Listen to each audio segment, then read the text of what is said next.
the story that my teacher often loved to tell was that from Jataka, about the little parrot that saw this big fire, consuming the jungle, and the parrot would kind of go and take in its beak one single drop of water and just fly over the fire and just drop it, and then go back to the lake and keep doing it.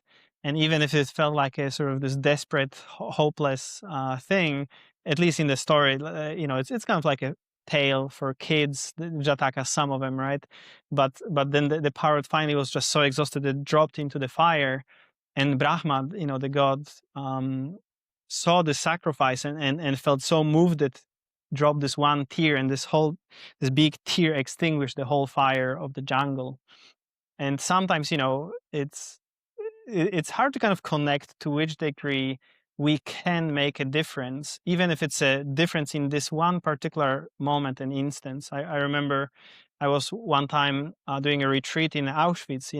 Here my family lives just a kilometer away from the camps, and when the Zen Peacemaker Project was doing a retreats there, meditation retreats inside the concentration camps, I went there, and we, you sit in a gas chambers, in a ramps where they sorted people for immediate death or work, and it's pretty intense. But I remember, there's this famous Polish saint, Maximilian Kolbe, who basically people were lined up to every third person was going to be shot in the head in the concentration camp, and someone next to him got chosen, and this priest, he was a Catholic priest, he stepped forward and he said, please let this man be saved, and I'll not knowing whether they all will be exterminated later or not. I mean, it was obviously hellish sort of situation, and he took he got killed for that, and the man actually survived, and he lived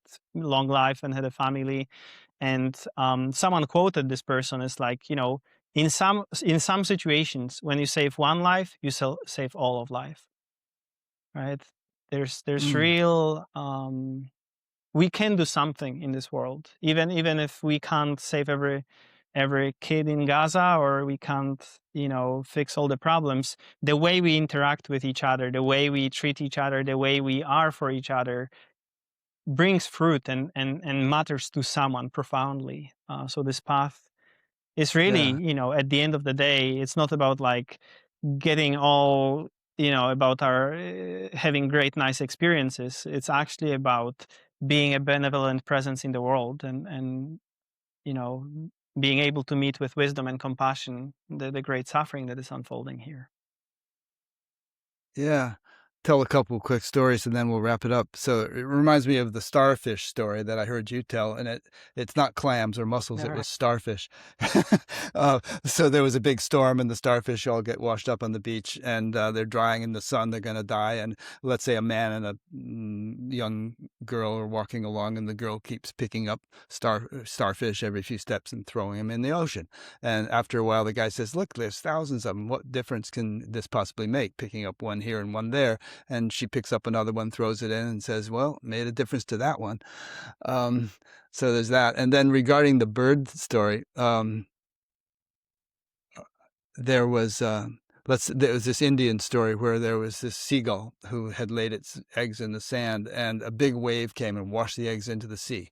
And she said, give me back my eggs. And the ocean didn't respond. And she said, all right, I'm going to make you dry. So if you don't give back my eggs, I'm going to make you dry. So she takes one beakful of water out of the ocean, puts it out, and then gets another one and she continues to do that day and night.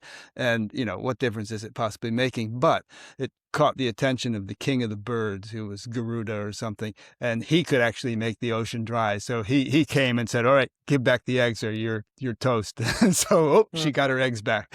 So, a lot of times just a determined effort, even though it seems futile and impossible, can yield fruit.